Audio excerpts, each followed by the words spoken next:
Olá, que a paz do Senhor Jesus esteja em seu coração, em sua vida, em toda a sua família, em nome de Jesus. Hoje eu quero continuar falando com você sobre o tema que nós começamos a falar no vídeo passado, que é sobre pecado.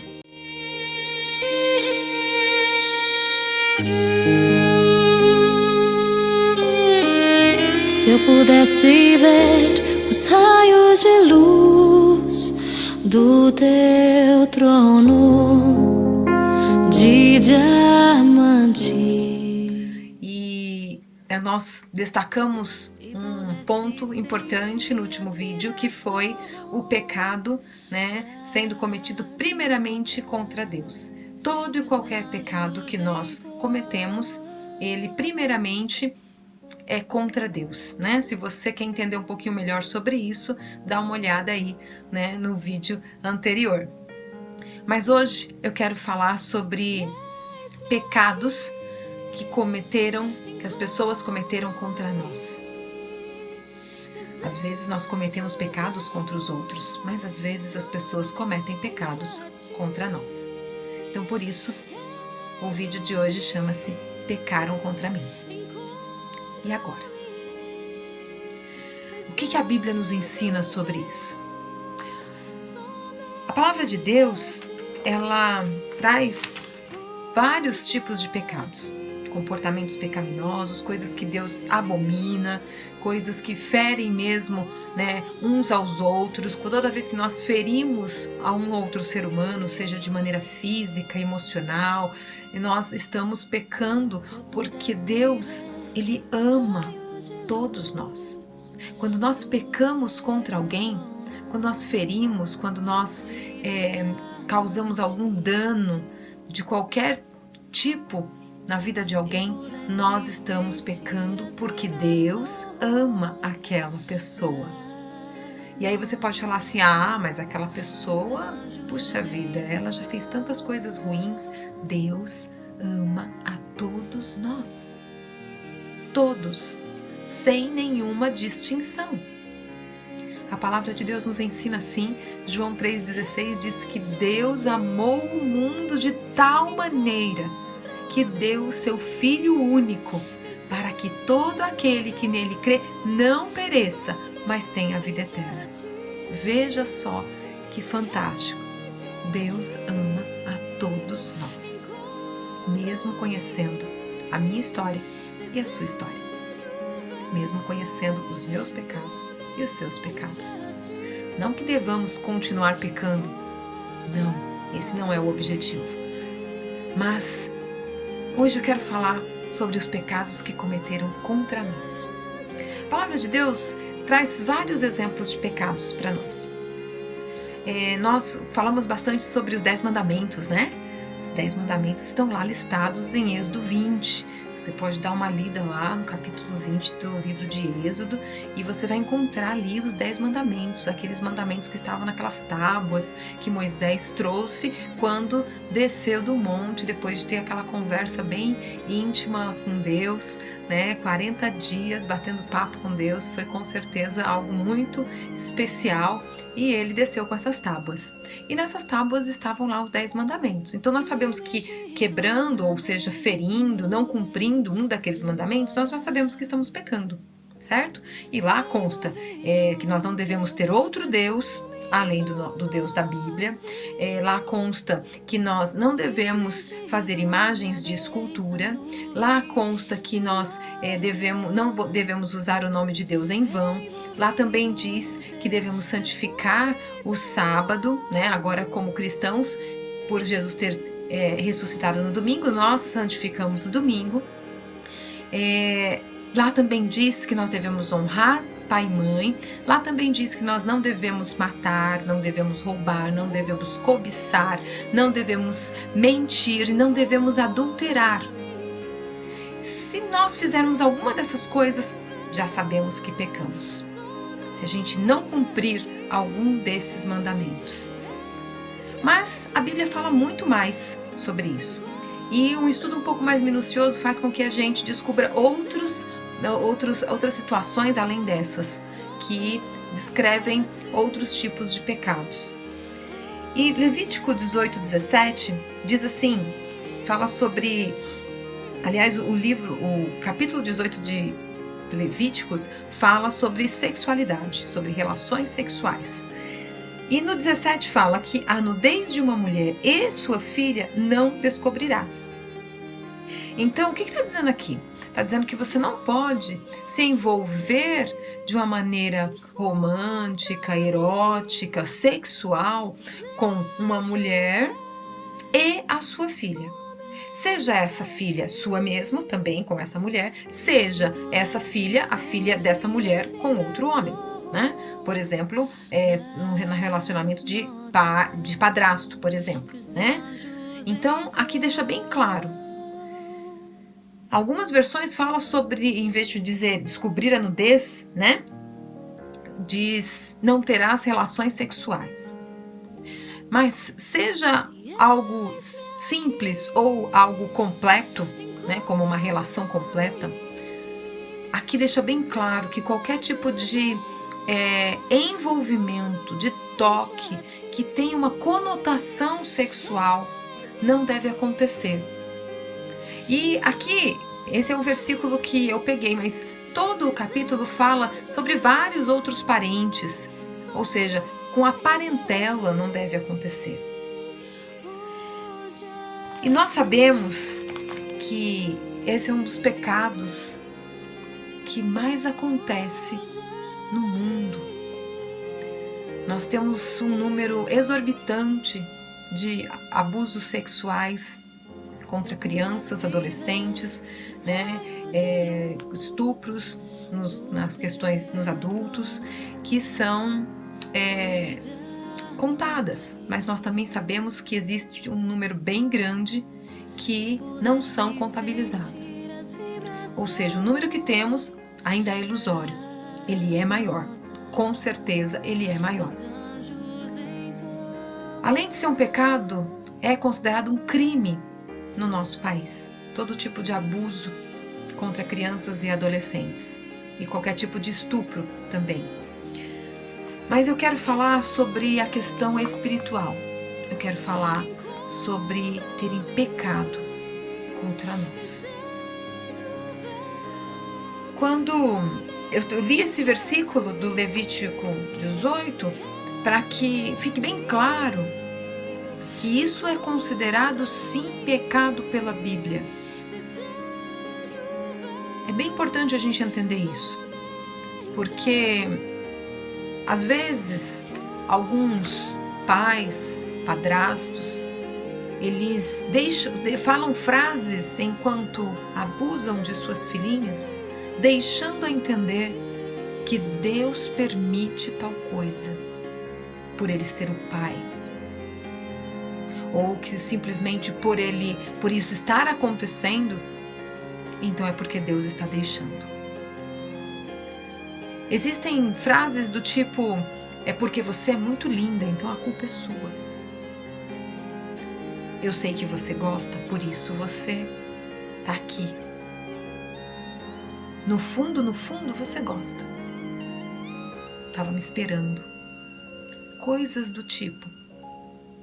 São mentiras terríveis que às vezes assolam as suas vítimas por muitos anos.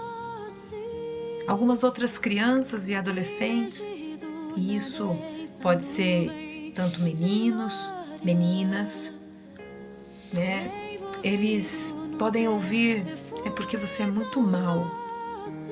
Se você fosse bonzinho, não aconteceria isso. Mas você é muito mal, você merece. Alguns pais ou padrastos dizem assim, eu preciso ensinar essas coisas para você. É comigo que você precisa aprender. Tudo isso é mentira.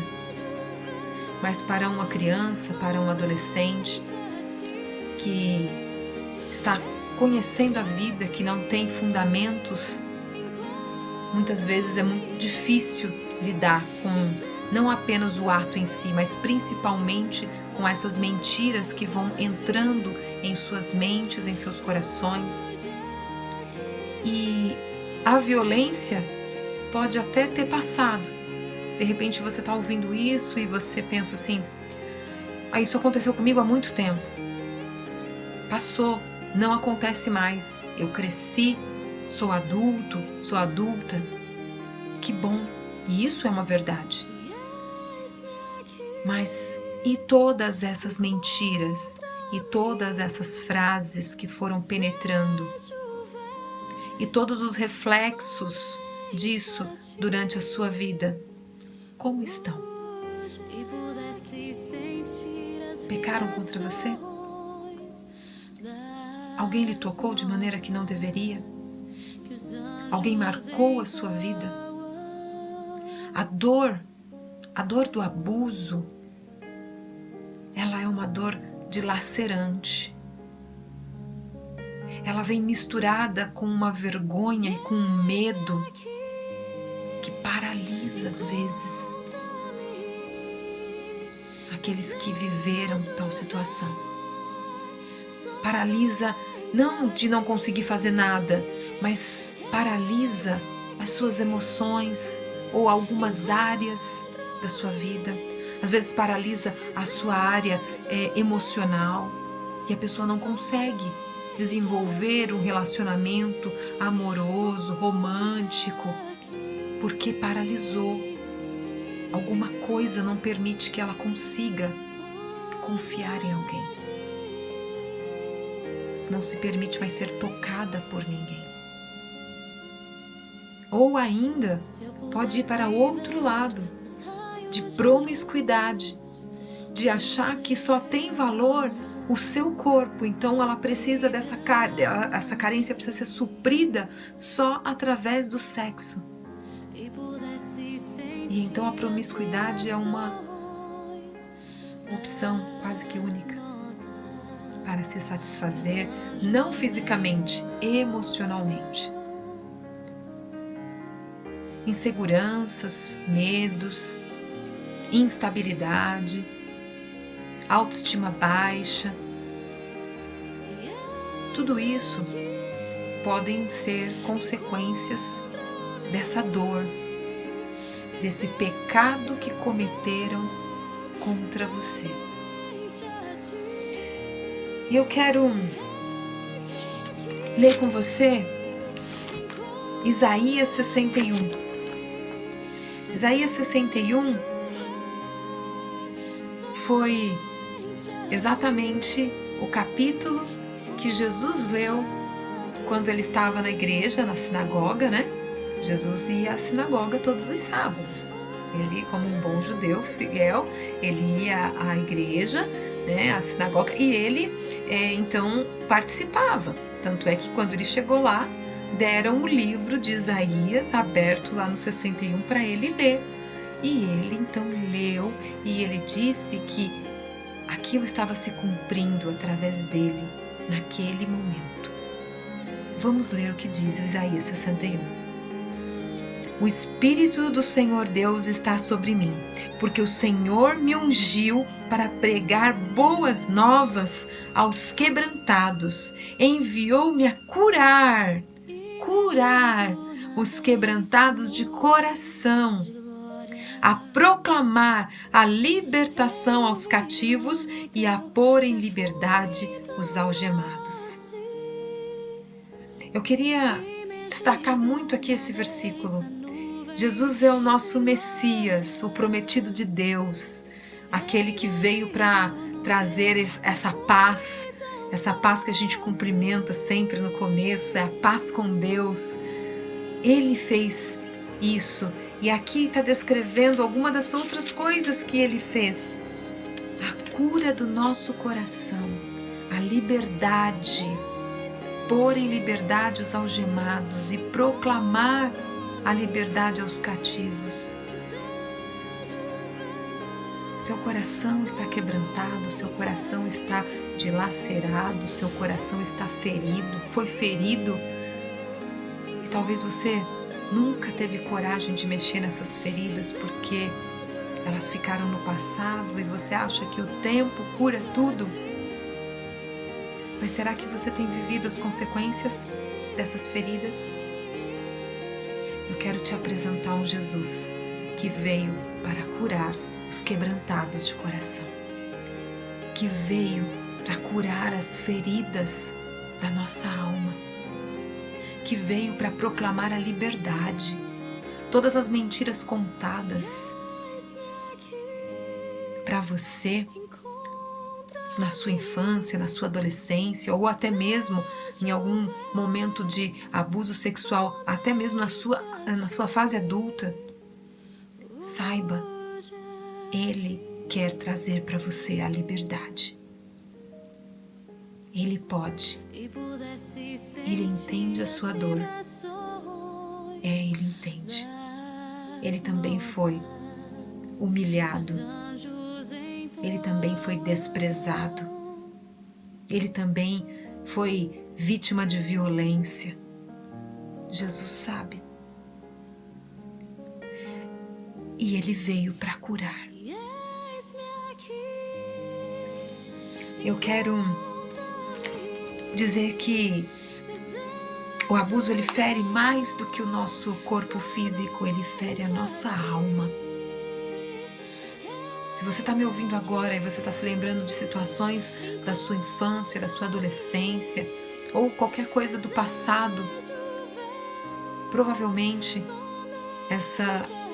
o seu corpo já deve ter sido reabilitado, curado. Mas será que a sua alma já foi curada? Jesus tem a cura para a alma. Ele pode fazer isso. E eu quero convidar você a conhecer esse Jesus melhor e deixar Ele mexer nessas feridas dolorosas, para que a cura seja completa e você possa viver a liberdade que Ele tem para você. Ele te ama. Jesus ama as crianças. Quando você era uma criança e você talvez passasse por isso, saiba, Ele te amava e te ama. Jesus disse assim: deixai vir a mim os pequeninos e não os impeçais. Quando alguém comete esse pecado contra uma criança ou contra um adolescente, está sendo uma pedra de tropeço para essa criança, para que ela não consiga chegar até Jesus. Eu quero te convidar a pensar um pouco sobre os pecados que cometeram contra você. E de repente você pode ter ouvido a sua vida inteira que o tempo cura, que isso ficou no passado. Você pode ter ouvido a sua vida toda de que, olha, não, perdoa, libera esse perdão, como se isso fosse algo simples e fácil. Jesus, Ele entende você. Ele entende que não é simples, não é fácil, até porque não é barato. E Ele entende também que o tempo em si, por si só, não consegue fazer isso. A gente pode até guardar em uma caixinha bem fechada da nossa memória e deixar lá, mas ainda está lá. Eu quero orar por você e eu quero garantir para você que Jesus tem sim todo o poder, toda a capacidade para curar as suas feridas. E Ele tem amor por você, amor de verdade, amor que não espera nada em troca, um amor puro, um amor paciente, um amor justo, um amor que quer o seu bem. Se você quer conhecer um pouquinho mais sobre amor, sobre o amor de Deus, que tipo de amor é esse? Leia 1 Coríntios 13 e você vai entender um pouquinho mais sobre este amor que Deus sente por você. Eu quero quero orar. E eu quero convidar você a conhecer melhor esse Jesus. E eu quero convidar você, que já o conhece, deixar Ele levar a cura que você precisa para esses pecados que cometeram contra você. Sim. Então eu não tenho que perdoar? Sim, com certeza. Mas isso é um processo de cura. E o perdão que você vai liberar, ele faz parte do processo. Ele não é ele inteiro. E Jesus sabe, porque Ele sabe exatamente o que você precisa. Quero orar com você. Pai, em nome de Jesus Cristo, eu quero abençoar, Senhor, essa pessoa que está, Senhor, assistindo agora, Senhor, esse vídeo. Senhor, se ela se lembrou de situações do seu passado, seja, Senhor, um passado distante, seja, Senhor, um passado recente, onde pecaram contra ela. Senhor, em nome de Jesus, eu quero lhe pedir que o coração dessa pessoa não esteja, Senhor, endurecido, amargurado, mas que essa palavra hoje, essa verdade que o Senhor trouxe hoje, agora, possa, Senhor, trazer para ela, Senhor, esperança, Senhor, de que tudo aquilo, Senhor, ó Deus, que dói em seu coração, que todas as lembranças, Senhor, que trazem para ela, Senhor, dor, ó Deus, que tudo aquilo que possa ter afetado, Senhor, ó Deus, a formação da sua personalidade, ó Deus, o desenrolar da sua vida, dos seus relacionamentos depois disso, Senhor, o Senhor pode mudar, curar e trazer, Senhor, ó Deus, a restauração que ela precisa, a liberdade que ela precisa. Senhor, visita esta pessoa agora, seja homem, seja mulher, que o Senhor possa envolvê-la com o seu amor, com o seu carinho, com o seu cuidado, com o seu poder. E que ela tenha coragem de permitir que o Senhor toque em seu coração. A leva, Senhor, ó Deus, a buscar ajuda. A leva, Senhor, a conversar, Senhor, sobre isso com alguém de sua confiança, de sua igreja, seu líder, o seu pastor. Ó Deus, alguém, Senhor, que te conhece, que anda contigo, que conhece a sua palavra e que pode, Senhor, ó Deus, ajudá-la, Senhor, nesta caminhada da busca, Senhor, ó Deus, daquilo que o Senhor pode fazer. Em nome de Jesus, que o Senhor encha ela de esperança e de coragem para receber a cura e a liberdade que o Senhor tem para ela. Em nome de Jesus. Em nome de Jesus. Deus abençoe você. E lembre-se, Jesus conhece a sua dor. Até mais.